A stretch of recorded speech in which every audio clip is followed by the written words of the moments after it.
The Wizarding World has plenty of space for fans to take things into their own hands. Welcome to WatchMojo UK, and today we're counting down our picks for the top 20 Harry Potter fan theories. Before we begin, we publish new content every day, so be sure to subscribe to our channel and ring the bell to get notified about our latest videos. For this list, we're going all out and seeing which fan theories still hold up to date. My parents with their pure blood mania. Number 20, the lightning bolt scar is a rune. Do you really have the what? The scar. Oh.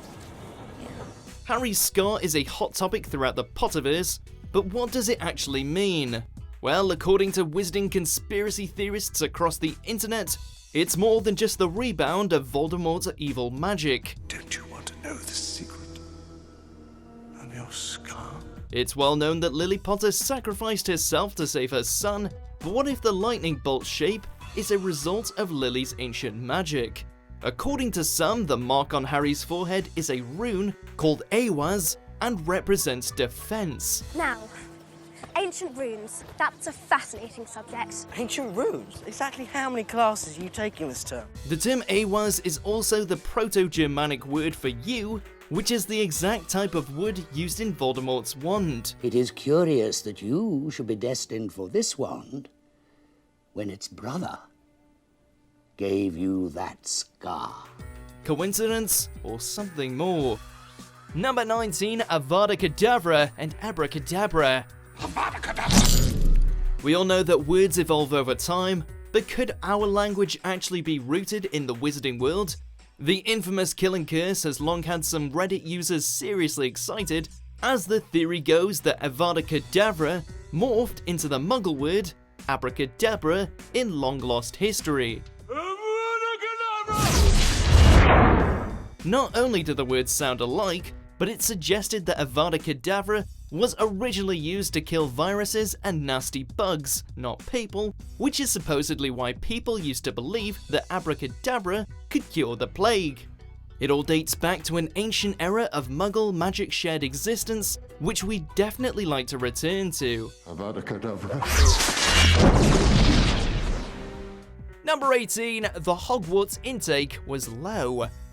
Diagon Alley's always busy, and hundreds of people work at the Ministry of Magic, so how come the Hogwarts intake seems so small in Harry's year?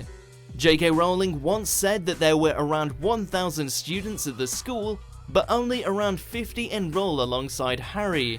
But there could be a simple and pretty grim reason for the lower than average figure. It was dark times, Harry, dark times. As Harry's generation were born during the First Wizarding War with Voldemort at large, prospective parents might have decided against starting a family, or perhaps they were killed before even considering it. Those were dark times indeed.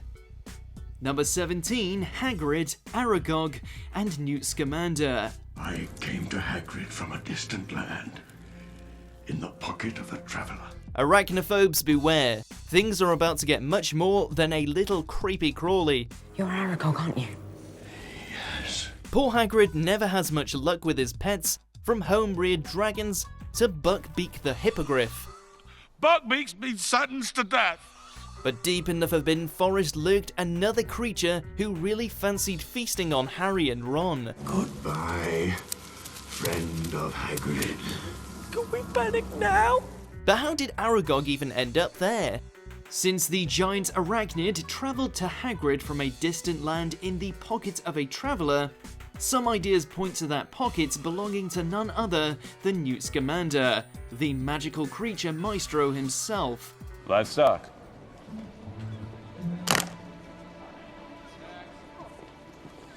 Let's get that fixed. Number 16, Fawkes is Dumbledore's Horcrux. You must have shown me real loyalty down in the chamber.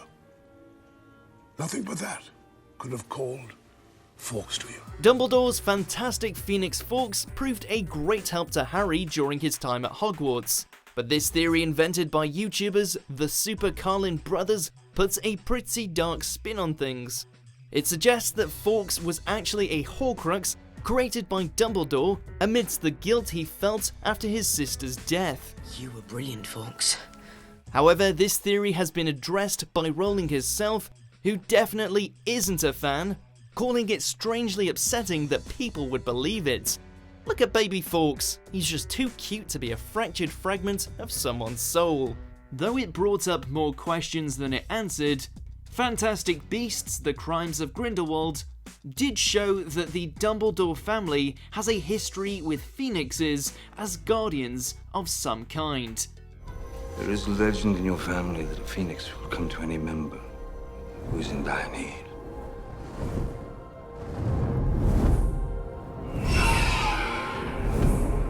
Number 15, Harry Potter and Godric Gryffindor. Godric Gryffindor. It would take a true Gryffindor to pull that out of the hat. The 4 famous founders of Hogwarts are legendary, but it's the potential link between Harry and Godric Gryffindor that this proposal focuses on. Gryffindor!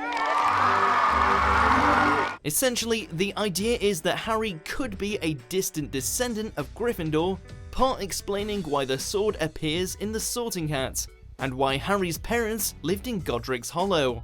Okay, so this theory doesn't have a ton of concrete evidence behind it, but it does provide a pretty cool alternative narrative for the final battle between Harry and Voldemort, with ancestral roots on both sides stretching as far back as the school's fabled founders. Number 14, Crookshanks belong to Lily Potter. This one's rooted in the last book, when Harry finds a letter written by his mother, which reveals that the Potter family used to have a cat, prompting Harry to wonder if the cat survived. One popular theory suggests that the Potter pet did survive that fateful night and ended up in the magical menagerie, where it was eventually rehomed by Hermione and renamed Crookshanks.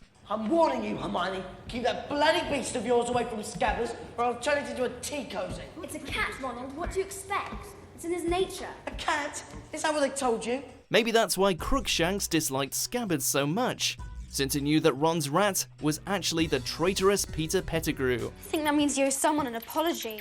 Right. Next time I see Crookshanks, I'll let him know. Number 13, J.K. Rowling is Rita Skeeter. Are you constantly hoping that the Harry Potter universe is real? Follow this theory, and it could be.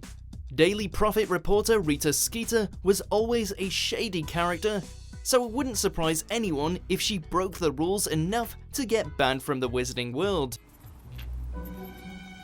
Everyone loves a rebel, Harry. So what if she was, and Rita wanted revenge? She could write about her magical background and sell it to Muggles as fiction. You two may even make the front page. The Ministry of Magic wouldn't get involved because the scandal could blow their cover. So all she'd really need is a recognizable pen name, something like J.K. Rowling maybe.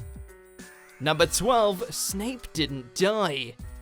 Snape's death hit us all pretty hard, but was it really the end? Could a potions master not manage to muster at least some kind of antidote for Nagini's venom? I can tell you how to bottle fame, brew glory, and even put a stopper in death. And what about his body?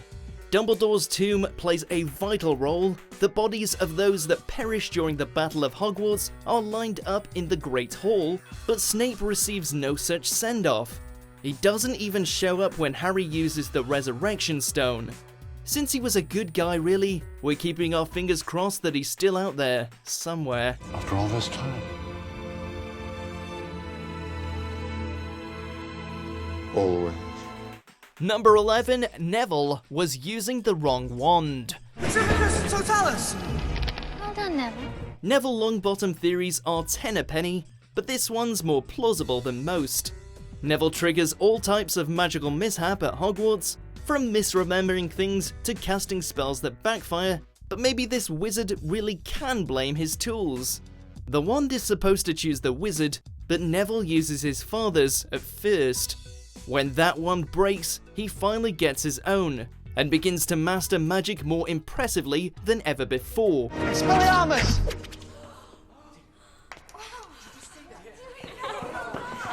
Fantastic, Neville. Well done. Even playing a significant role in Voldemort's defeat. Had the prophecy shifted slightly, and had he wielded a wand that works, Neville could well have been the hero all along. Yeah? You and who's are we? Number 10, Harry Potter imagined the whole thing. I see. But that's me as well. I never knew my parents either. We've probably all heard this at some point, but what if Hogwarts never existed? What if it's all in Harry's head and he never left the cupboard under his stairs? Given this is a popular throwaway theory, but in this case it makes total sense. A young boy constantly isolated and mistreated by his aunt and uncle, why wouldn't he create a fantasy world of friends and adventures he was never allowed to have? Get up! Now! The weird thing is, even J.K. Rowling has come out and admitted that this isn't the most ridiculous theory. Wow, that's depressing. Number 9, George Weasley is Willy Wonka. Step up, we've got fainting fancies, nosebleed nougat, just in time for school, puking pastels. Although there's no evidence of George hiding golden tickets in chocolate bars, this is still an intriguing theory. And it's primarily fueled by the fact that George uses a time turner to travel to a different era and create a new life for himself. If you want to view paradise, simply look around and view it. Combine that with his pioneering talent for wacky sweets and the fact that he loses an ear. Remember, Wonka struggles to hear out of one ear. The whole wide world of ear-related humour, and you go for I'm holy. It's pathetic. There's also an unknown wizardry as to how some of Wonka's inventions work. It also makes you wonder if everything in Wonka's office is split in two in homage to George's brother Fred. Number 8, Ginny won Harry over with the love potion. It's no secret that many Potter fans were unhappy with the Harry and Ginny love story, with many feeling that it came out of nowhere.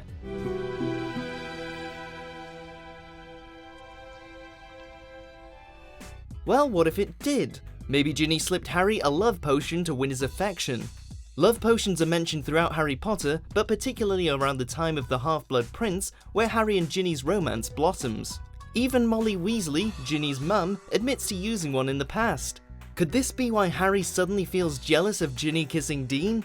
Or why he feels the need to promptly pursue her? Number 7, Harry is immortal. It's among the darkest omens in our world. It's an omen of death. It's commonly thought throughout both the books and films that only Harry or Voldemort can live, with Sybil Trelawney's prophecy stating that either must die at the hand of the other, for neither can live while the other survives. But surely this means that if Voldemort is dead and Harry is alive, there isn't anyone who could actually kill Harry. Therefore, Harry is effectively immortal. Let's finish this the way we started. Together. One might think, wow, the legendary wizard will live forever and have many other wild adventures. Sadly, if this is the case, he will never get to be reunited with his mum and dad in the afterlife. Sad again. Number 6, Dumbledore is death. Now this might sound like some kind of badass tattoo, but it stems from the tale of the three brothers as told in the Deathly Hallows. And although the tale is known to parallel the stories of Voldemort, Snape and Harry, it is Death's involvement that is particularly interesting. Believed to be representative of Dumbledore, Death is instrumental in the demise of two of the brothers, aka Voldemort and Snape. Death also gives the third brother, aka Harry, the invisibility cloak. Whoa! Not convinced? Well, J.K. Rowling has actually said that this theory is one of her favourites. Number 5, Horcruxes are created via cannibalism. Come on. We've got Horcrux to find. Rowling never told us exactly how Voldemort split his soul into 7 pieces, but the process of creating a Horcrux is described as one of the darkest acts imaginable, and involves murder, an insidious spell, and another unknown ingredient. This theory hypothesizes that it might be cannibalism. Think about it. Cannibalism is frequently referred to as one of the darkest acts of man, and is synonymous with gaining strength from a dead subject. And I'm sure we can agree, something like that is hardly uncharacteristic of the Dark Lord. Number 4, the Dursleys are horrible because Harry is a Horcrux. There's no such thing as magic. So we can all agree that Harry's surrogate family, the Dursleys, are pretty much the worst, constantly treating him as an unwanted outsider. Throughout the saga, we are led to believe that this is mainly due to their detestation for witches and wizards in the family. We have a witch in the family. Isn't it wonderful? I was the only one to see her for what she was. A freak. One theory, however, suggests that Harry is actually the author of his own pain, as him being a Horcrux is the thing that actually makes the Dursleys so mean. And to be fair, being in the same surroundings of a piece of Voldemort's soul is enough to make anyone a little unpleasant. Just ask Ron. Oh, you don't know how it feels! Your parents are dead! You have no family! Number 3, Draco Malfoy is a werewolf. Well. What brings you here, Potter? With heroes and villains rallying together towards the end of the series, everyone seems to have their place, be it good or evil. Young, socially conscious Draco, on the other hand, struggles to fit in and seems to spiral further into uncertainty. And a theory for this behaviour is because he's a werewolf. With his father Lucius being in Voldemort's pocket, the theory goes that Voldemort got a little peeved off at Lucius and decided to punish him by sending his droog Fenrir Greyback to turn Draco into a werewolf. That still doesn't excuse your earlier years, Draco. Scared, Potter. You wish. Number 2, Ron Weasley is a time-travelling Dumbledore. The foundations of this theory lie in the series' first entry, The Philosopher's Stone, and the similarities between Ron and Hogwarts' famous head teacher.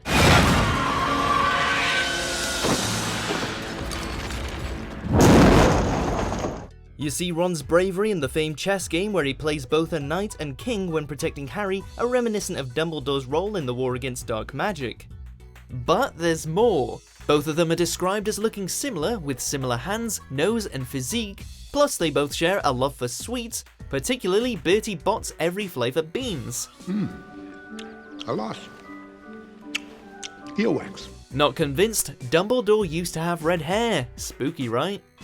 Before we unveil our top pick, here are a few honourable mentions.